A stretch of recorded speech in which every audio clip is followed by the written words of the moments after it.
My name is Yoliswa Masekwane, and I was born in the Eastern Cape, and I came to school here in Stellenbosch, so I'm based here in Stellenbosch, Kayamandi. I work as a sales coordinator. Ooh, I better pick the easy one. Under the African sky, we dance like fireflies, feeling alive as the rhythm takes us higher, from an African folk song. Never heard of that. Ntsiki Biyela, who's the founder and the director of Aslina Wines, is originally from KZN in Mahlabathini, small village. She came into the wine industry because she was awarded a scholarship by South African Airways. So she matriculated in 1996, and then after that she had nothing to do. So she worked as a domestic worker the following year, but the reason she worked as a domestic worker, she wanted to do a chemical engineering, and she applied at Mangosuthu University and she got accepted. And then she never thought of the fees. How is she gonna pay for that? And one of the extended families that had means to pay for her, they had made a deal with her to come to Durban to stay with them, and they're gonna pay for the fees, and then in return, she's gonna do the house chores. She said, cool, because it's what she does at home anyways. It's something easy, something that she does every day. But before that could happen, she was called back at the high school because SAA was offering scholarship. So she took it. She didn't know what was winemaking. They told them that they're going to be making wine. And she was like, as long as I'm going through university. You must remember in the villages, even me from my village, the English is being taught in Xhosa. The maths, if you don't understand, the teacher is going to explain in Xhosa. So even her English was shaky when she came to Stellenbosch, and then she had to be introduced in Afrikaans. So she said when she tells a story, when the first day at the campus, she knew where she was supposed to go, but she couldn't read the name because it was in Afrikaans. And she didn't know where to go because all the signs were written in Afrikaans. So she went to the school counselor and explained that I want to study, I want to pass, but I have this problem. The language is the problem. And then they said to her, okay, we're gonna help you, because most people, they just drop out without even trying other things. So they helped her with Afrikaans, and then she had to go and look for a part-time job. So she worked at Delheim at the cellar as part-time student, so that that can help her in order to understand what was being said in class. That helped her a lot because she graduated in 2003. In 2004, which was the following year, she joined Stelle Kaya as their winemaker. She also did a collaboration in the US in California with one of the winemaker, Helen. So it was in a dinner over a glass of wine where she was like, you know what, I want to start my own company. And the big motivation was that there were other winemakers from the African continent, but they didn't have the freedom as she has of being a female. In South Africa, you are able to start a company. There are countries where you can't just because you're a female. So it was one of the things that opened her eyes to say, you know what, why not? Because I have this freedom, so I can do it. She had nothing, she had her salary.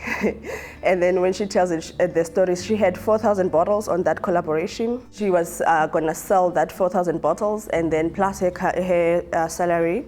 And then that was gonna be the money to start the company. In 2011, that's when she started making her first vintage, because she was still collecting money, a capital, so that she can start the company.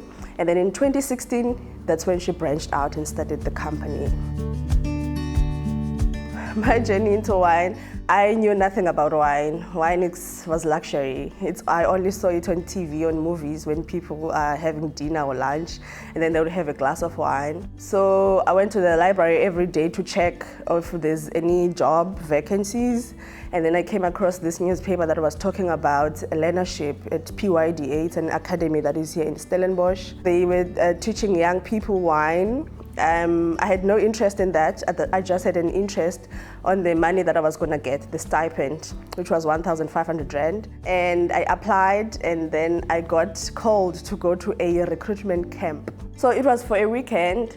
So while I was there, I knew that I'm not going to be selected because it was so difficult. It was such a long process. I lost interest even while I was there, and I was like, you know what, I'm just here to enjoy myself right now. Then after that, I'll forget about these people. It was about personal development. They were asking things that I was asking myself, are they related to wine? Because I'm here for the wine learnership. But then I got called in October. They said, oh, you've been selected. I was like, oh, really? So I got excited. I joined the program. That's when I started being interested in the wine industry. And I was like, oh, okay, this is not only about drinking wine. There's more into it. There are other opportunities in the wine industry. And then I graduated on the program in 2017. I worked at Simonseg at the tasting room. I worked at Bosch & Dahl at the tasting room. And then on my practical work placement, I work at Stakonde. I worked for Wine.coza. They're doing content for the wineries. And then I joined Aslina Wines in 2021.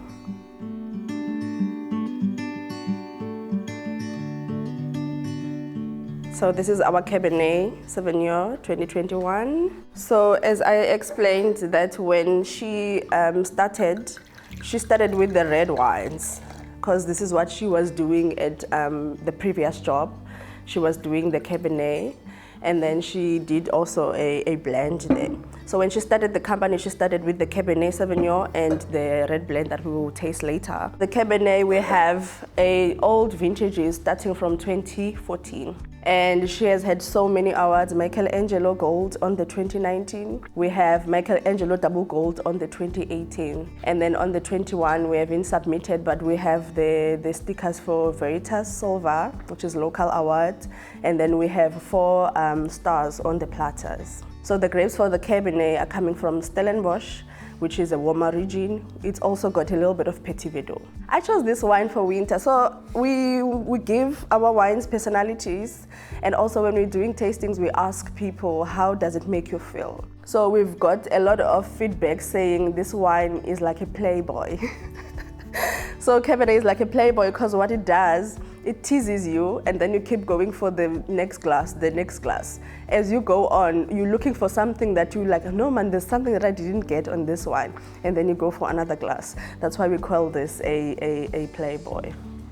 So what you, on the nose, what you'll be getting is more your black fruits, mix of black fruits and red fruits. We must remember that the Petit Verdot is got a deep color. Your black currants, blackberries, and a little bit of red fruits. And then at the end of your palate, you can taste something like it's very toastiness, very smooth, and also long finish.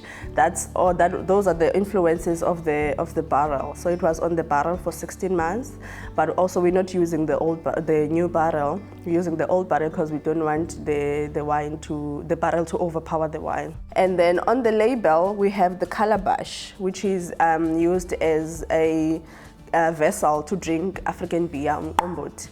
And then on top we have grapes, which they represent Stellenbosch. So Ntsiki brought this together.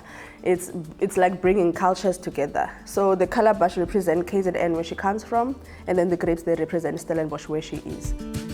So this one, I would always go with the pork belly, the Cabernet. But also, I know my colleagues, they love the curry, and we've tried it with the curry, and it works perfectly. I think with this one, it would go with Umsasana. I'm not sure if we're gonna get into Umsasana. Umsasana is the acacia tree, which is an iconic tree in Africa. The reason it's in the bottle, it was Ntsiki's grandmother's nickname. So we call that a double dose of grandma.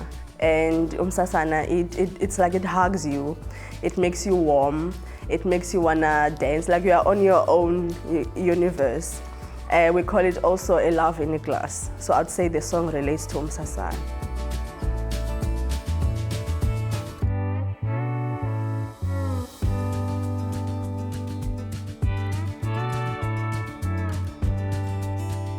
So the grapes for Umsasana are from Stellenbosch. Umsasana is a blend. It's a Cabernet Franc, and Petit Verdot. So it's what we call a Bordeaux blend style. And Stellenbosch, we must remember, it's a warm climate, and that means the grapes are going to be fully ripe. And on the nose, you get more black fruits compared to the Cabernet, where you were getting a bit of both. This one is more on the red side. I have a personal favorite. I love the Chardonnay so much, and I love Umsasane. There is a philosophy behind our wines. She always says she makes wines that she likes. So our philosophy is we're making wines that we enjoy.